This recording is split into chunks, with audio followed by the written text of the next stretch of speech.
जय गुरु जी, शुक्राना गुरु जी, संगत जी। आज का सत्संग आप अंत तक सुनिएगा, आपको बहुत अच्छे आंसर्स मिलेंगे। जय गुरु जी, शुक्राना गुरु जी। अप्रैल 2012 भगवान शिव धरती पर गुरु जी के रूप में आए हैं और आप उनसे एम्पायर स्टेट में मिल सकते हैं। मैंने ये शब्द गुरु जी के एक भक्त श्री गुप्ता से सुने जो कि हमारे घर आए हुए थे। मैंने एकदम सोचा, भगवान तो हर जगह होते हैं, केवल एम्पायर स्टेट में ही क्यों?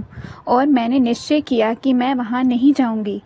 जब मैं वहाँ गई तो मेरी शंकाएं और बढ़ गईं। गुरुजी एक लकड़ी के कैबिनेट पर जूते पहनकर बैठे हुए थे और दो महिलाएं उनकी बाजुएं दबा रही थी। मुझे ये बिल्कुल अच्छा नहीं लगा और मैं सोचने लगी कि ये मैं कैसी जगह आ गई हूँ। मैं चुपचाप बैठ गई और जब चाय प्रसाद आया तो मैंने वो नहीं लिया। मुझे गुरुजी की संगत की ये बातें पता नहीं थी। चाय प्रसाद लेना, शब्द कीर्तन सुनना और लंगर करना। मैं बस गुरुजी को और उन दो महिलाओं को देखे जा रही थी और सोच रही थी कि इस बात का कोई विरोध क्यों नहीं कर रहा था और कैसे सब मूर्ख बन रहे थे। मैंने गुरुजी के पास जाकर उनसे बात करने की सोची, लेकिन तभी वह उठकर कमरे में अपने कपड़े बदलने के लिए चले गए। फिर वह लौटकर अपनी गद्दी पर आकर बैठ गए। फिर से मैंने जाकर उनसे सवाल करने का सोचा, अगर आप सच में भगवान शिव हैं तो धरती पर इतने जुर्म क्यों होने देते हैं? मैं एक संगत दंपत्ति कपिल अंकल और आंटी के साथ बैठी हुई थी और मैं उनसे बोली कि हमें गुरुजी के पास जाकर उनसे यह पूछना चाहिए। उन्होंने मुझे चुपचाप बैठ जाने को कहा। मैं आग्रह करती रही पर वह नहीं माने। मुझे समझ नहीं आ रहा था कि सब चुपचाप क्यों बैठे हुए थे। अंत में मैं उठकर गुरुजी के पास गई।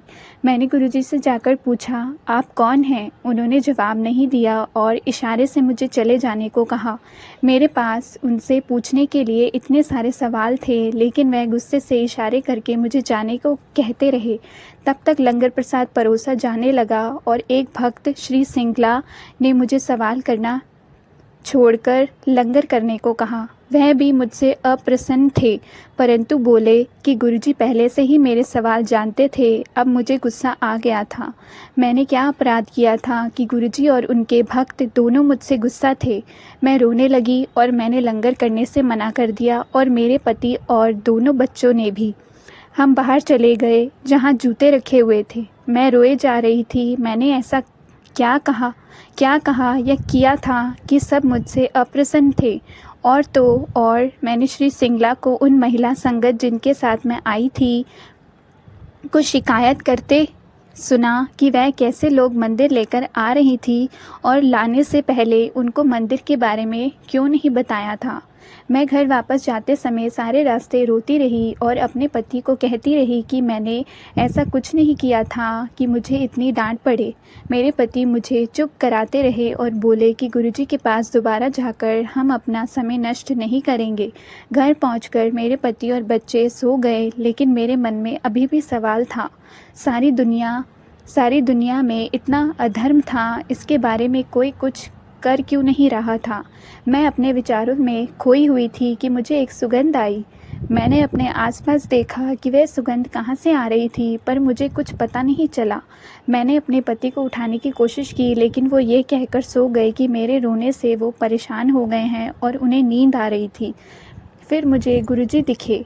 वह मुझे एक जगह ले जा रहे थे जहाँ भगवान शिव और शेषनाग थे। मैंने भगवान शिव की जटाओं से बारिश की बूंदें गिरते हुए देखी और मैं शांति की अनुभूति हुई।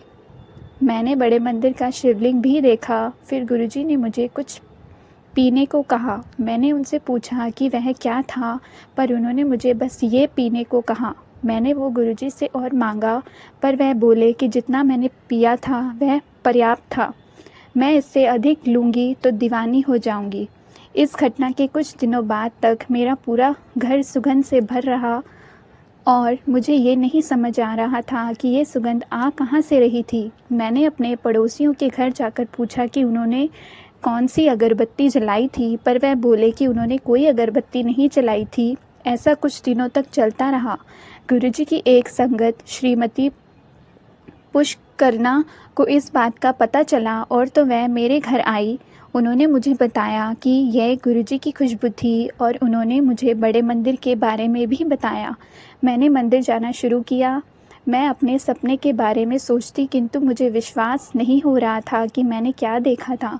एक दिन गुरुजी ने एक संगत जो मलेरकोटला में रहते थे और मास्टर जी के नाम से जाने जाते थे, बताया कि उन्होंने मुझे दर्शन दिए थे और अमृत पिलाया था। जब मैं बड़े मंदिर गई तो मास्टर जी मुझसे बोले कि गुरुजी मुझे याद कर रहे थे और गुरुजी ने उनको ये सब बताया था। प्रोफाइल उन्होंने था। मुझे ये भी बताया कि मुझे जो सुगंध आ रही थी वह गुरुजी की हमारे थी। खून में पाई अब जाने मुझे वाली विश्वास एक हो मुख्य गया था प्रकार कि की गुरुजी वसा, शिव फैट या भगवान चर्बी थे। है। शरीर हमने हर भोजन से शनिवार मिलने वाली नियमित रूप से गुरुजी के यहाँ जाना शुरू कैलोरी कर को दिया। मेरी ट्राइग्लिसराइड में सास बदलकर बहुत कोशिकाओं में ऊर्जा के मेरी रूप सास में बहुत जमा बीमार करता थी है। और अस्पताल में भर्ती अगले थी। दिन मेरे कराए पति, गए टेस्ट बच्चे, में वह देवर संख्या और 125 मैं तक उनसे नीचे आ मिलने गई थी। अस्पताल एक गए। महीने वह पहले वह कुछ भी लगभग खा 400 थी। या पी नहीं मेरे पा रही परिवार के थी। मैंने सदस्यों को, उन्हें गुरुजी का खासकर मेरी सत्संग 3 सुनना बेटियां शुरू जो किया होशियार छात्राएं और हैं, खाने के गुरुजी लिए की सेब दिव्यता दिए में पूरी जो उन्होंने आस्था खा है। लिया। गुरुजी फिर के मैंने आशीर्वाद उन्हें से जो वह अपने लिए चीकू जो भी दिया लक्ष्य और उन्होंने निर्धारित वो करती भी खा हैं उसे लिया। हासिल कर मैं अपनी लेती हैं। सास को बता हम सब रही थी कि गुरुजी भगवान गुरुजी के हैं और और भगवान के सर्वव्यापी बहुत हैं। आभारी मेरी हैं सास और हम उदास सदा थी और उनका मैं उन्हें आशीर्वाद खुश करने प्राप्त की करते कोशिश रहें। में जय बार-बार गुरुजी, बोल रही थी शुक्राना कि गुरुजी। गुरुजी अवश्य हमारे पास आएंगे। मैंने सेब और चीकू छिले थे और वो छिलके मेरे हाथ में थे और मेरी सास ने मुझे वो कूड़े के डिब्बे में फेंकने के लिए कहा।